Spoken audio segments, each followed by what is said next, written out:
As we all know that writing conclusion is very important in the writing task too. तो conclusion जो है वो बहुत ही important part है हमारी राइटिंग का।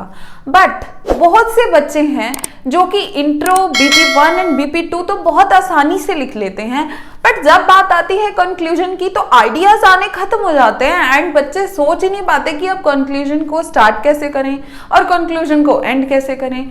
तो उनके लिए आज की ये वीडियो बहुत इंपॉर्टेंट है।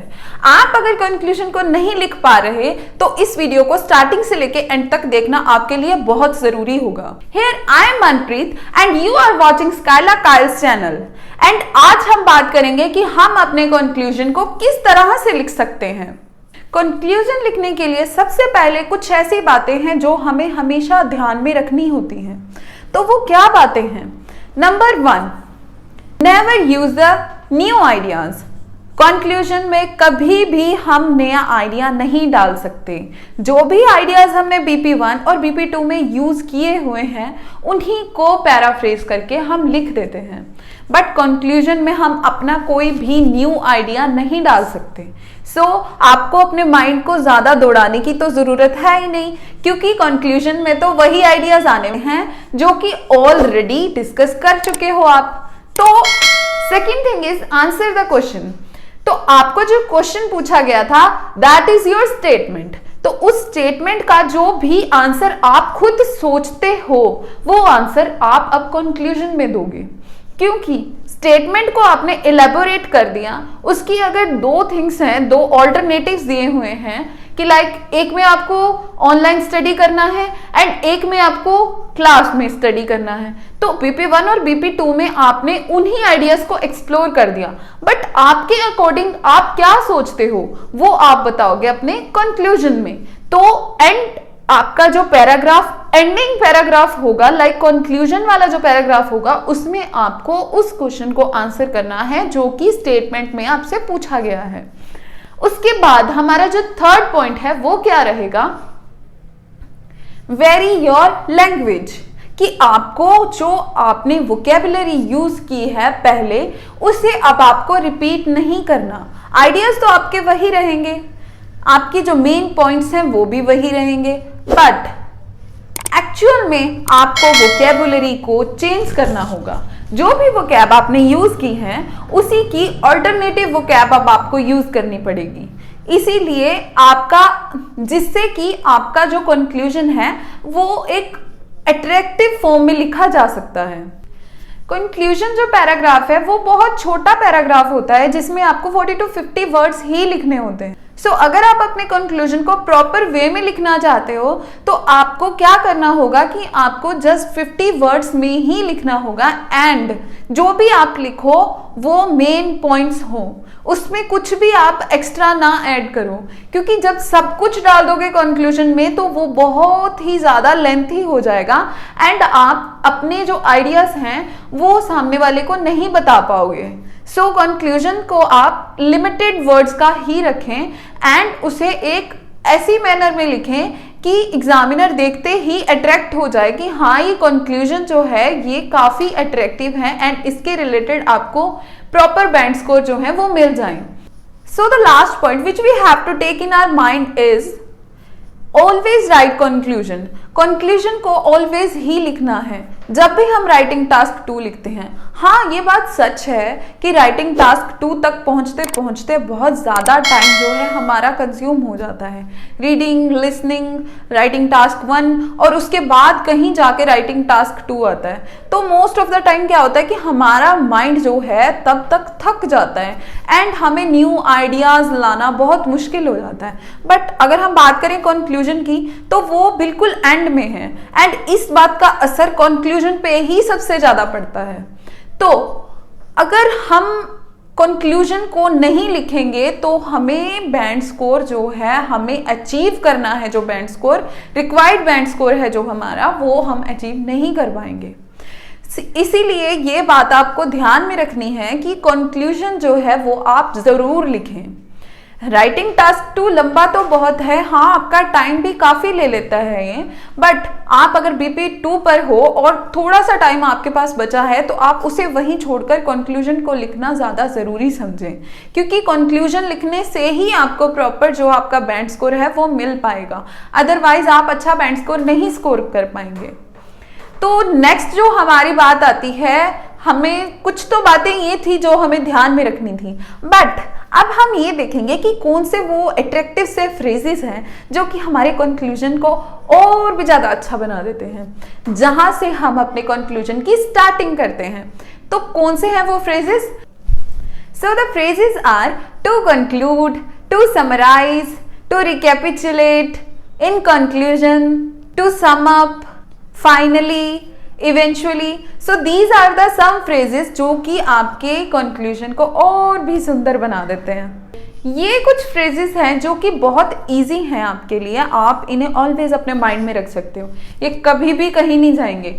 आप इन्हें अपने दिमाग में रखो और इन्हें इवेंट जो जैसे ये गिवन है उसी तरीके से इन्हें लाइन के अकॉर्डिंग यूज करने की कोशिश करो, क्योंकि कंक्लूजन जो है इन्हीं से स्टार्ट होगा और मैंने आपको इजी इसीलिए बताए हैं ताकि आपके माइंड में ये रह सकें। तो अब बात करते हैं कि हम अपना कंक्लूजन लिखते कैसे हैं। सबसे पहले अपने ओपिनियन को रीस्टेट करें, उसके बाद जो सपोर्टिंग मेन पॉइंट्स हैं उन्हें लिखें, and the third thing is कि हम वोकेबुलरी और पैराफ्रेजिंग जो है उसे यूज करें, बिकॉज ऑलरेडी वो आइडिया हम एक्सप्लोर कर चुके हैं। अब वही सेम आइडिया को दोबारा से लिखना है तो थोड़ी बहुत पैराफ्रेजिंग हमें करनी पड़ेगी। तो पैराफ्रेजिंग में भी मैं आपको एक बात बताना चाहती हूं कि जब भी आप पैराफ्रेज करते हो आप सोचते हो कि पूरे ही सेंटेंस को हम पैराफ्रेज कर दें। पैराफ्रेज करते टाइम होता क्या है कि कुछ ऐसे वर्ड्स होते हैं जिनके ऑल्टरनेट हमें मिल जाते हैं, सिनोनिम्स मिल जाते हैं, कईयों के हमें नहीं मिलते, और अगर मिल भी जाए तो वो सेंस ही नहीं बनाते हमारे सेंटेंस की। इसीलिए हमें करना क्या होता है कि अगर कोई ना कोई ऐसा वर्ड है बीच में जो कि पैराफ्रेज नहीं हो पा रहा, जिसके रिलेटेड हमें वोकैबुलरी नहीं पता, तो हमें वो वाला वर्ड जो है वो सेम लिखने में भी कोई प्रॉब्लम नहीं होती। ठीक है, हम वो अगर सेम वर्ड भी लिख देते हैं तो हमारे स्कोर पर उसका कोई असर नहीं पड़ता, क्योंकि हमारी जो मेन बात ये है कि हमारे सेंटेंस का प्रॉपर मीनिंग बनना चाहिए। सो सेंटेंस फॉर्मेशन पर भी आपको पूरा ध्यान देना है कि आपका जो आपने वोकैब चेंज की तो सेंटेंस की फॉर्मेशन सेम है या फिर बदल गई। अगर आप ऐसे अपना कंक्लूजन लिखोगे तो आप और भी अच्छा बैंड स्कोर अचीव कर पाओगे। तो अब बात करते हैं एक एग्जाम्पल की। अब हम एग्जाम्पल लेके दिखाएंगे आपको कि हम अपना कंक्लूजन कैसे लिख रहे हैं। So in our example the statement is some people prefer to learn online, whereas some claims that it is better to learn with a teacher in a class. So discuss both views and give your own opinion. तो ये थी हमारी statement, जिसके लिए अब हम एक अच्छा सा कंक्लूजन रेडी करेंगे कि हम कैसे कंक्लूजन लिखते हैं, ये भी अब हम यहां से अच्छे से सीख पाएंगे। So let's do our example. So ये तो थी हमारी स्टेटमेंट, बट स्टेटमेंट के बाद हमें सबसे पहले इंट्रोडक्शन लिखनी है। जैसा कि क्वेश्चन में हमें बताया गया कि हमें दोनों व्यूज को सपोर्ट करना है, सबसे पहले हम इंट्रोडक्शन लिखेंगे। सो इंट्रो के लिए भी आपको आई बटन क्लिक करने पर ऐसी ही वीडियो मिल जाएगी जो कि आपके लिए बहुत ही ज्यादा हेल्पफुल रहने वाली है, ताकि आप अपने इंट्रोडक्शन को भी अच्छे तरीके से लिखो अपना बैंड स्कोर अच्छा अचीव करने के लिए। उसके बाद इंट्रोडक्शन में स्ट्रक्चर बता दिया जब आपने, उसके बाद आप अपने BP1 और BP2 लिखते हो, दैट इज बॉडी पैराग्राफ। तो उसके लिए जो मेथड यूज होता है that is peep method, and peep method के लिए भी आपको आई बटन पर क्लिक करने से आपके सामने वीडियो आ जाएगी पीप मेथड के रिलेटेड, जो कि आपको ये क्लियर आउट कर देगी जस्ट 2 और 3 मिनट्स में आप अपने BP1 और BP2 को किस तरह से लिख सकते हो और अच्छा बैंड स्कोर कैसे अचीव कर सकते हो। तो अब आते हैं हमारे कंक्लूजन पर।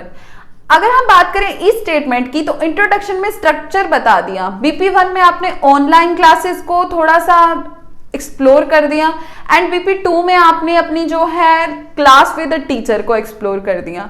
अब जब हम कंक्लूजन लिखेंगे तो कंक्लूजन में हम क्या लिखेंगे, हमें कोई भी नया आइडिया नहीं डालना।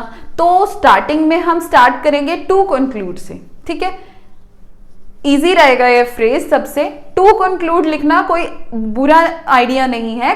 To to conclude is a very good phrase to use in a conclusion. So start किया हमने टू कंक्लूड से। जैसा कि मैंने आपको पहले बताया था कि जब हम कंक्लूजन लिखते हैं तो हमें लिखने तो वही सेम आइडियाज हैं, बट हमें वोकैबुलरी जो है उसे एक्सप्लोर करना है, हमें अपनी वोकैबुलरी की रेंज दिखानी है। अब यहाँ पे तो वोकैबुलरी की रेंज हम कैसे दिखा पाएंगे? टू कंक्लूड, उसके बाद online learning has its own benefits and learning in a classroom is a better way for acquiring education. तो ये थे हमारे जो पिछले आइडियाज जिन्हें हमने यहाँ पे सेम ही तरीके से एक्सप्लोर कर दिया, बट डिफरेंट वोकैबुलरी हमने यहाँ पे डाल दी। अब जो क्वेश्चन हमें स्टेटमेंट में पूछा गया था उसका आंसर देने की बारी है। The answer is, I believe that quality education is only prompted by studying in a classroom with a teacher rather than doing various courses through internet। तो ये थी हमारी अपनी ओपिनियन जो कि हमने दे दी। तो ये हमारा कंक्लूजन है जिसे हम इस तरह से अगर लिखते हैं तो कभी भी एग्जामिनर हमारे बैंड स्कोर को डिस्टर्ब नहीं करेगा। तो प्लीज आप इस वीडियो को, अगर आपको एक बार में नहीं समझ में आया तो आप स्टार्टिंग से लेके एंड तक इसे दोबारा से देख लें, बिकॉज आई नो कि बहुत सारे ऐसे बच्चे हैं जो कंक्लूजन तक पहुंचकर बस छोड़ देते हैं कि हम कैसे करें आगे। तो ये कंक्लूजन लिखने का जो तरीका है ये सबसे आसान तरीका है, एंड आप इस तरह से अगर लिखोगे कभी भी आपका कंक्लूजन जो है उसमें एग्जामिनर आपके मिस्टेक्स नहीं निकाल पाएंगे। एंड जो पैरामीटर्स हैं आपके, अगर आपको वो भी पैरामीटर्स भी आपके अगर क्लियर नहीं है तो आपको नीचे डिस्क्रिप्शन बॉक्स में उस वीडियो का भी लिंक मिल जाएगा, ताकि आपको ये भी पता लग सके कि जो हमारी राइटिंग टास्क 2 है उसमें हमें किन किन बेसिस पर हमें जज किया जाता है। And thanks for watching the video till and and keep thumbs up and subscribe our channel if you like this video, and also if you want the notification of our latest video you have to press the bell icon also.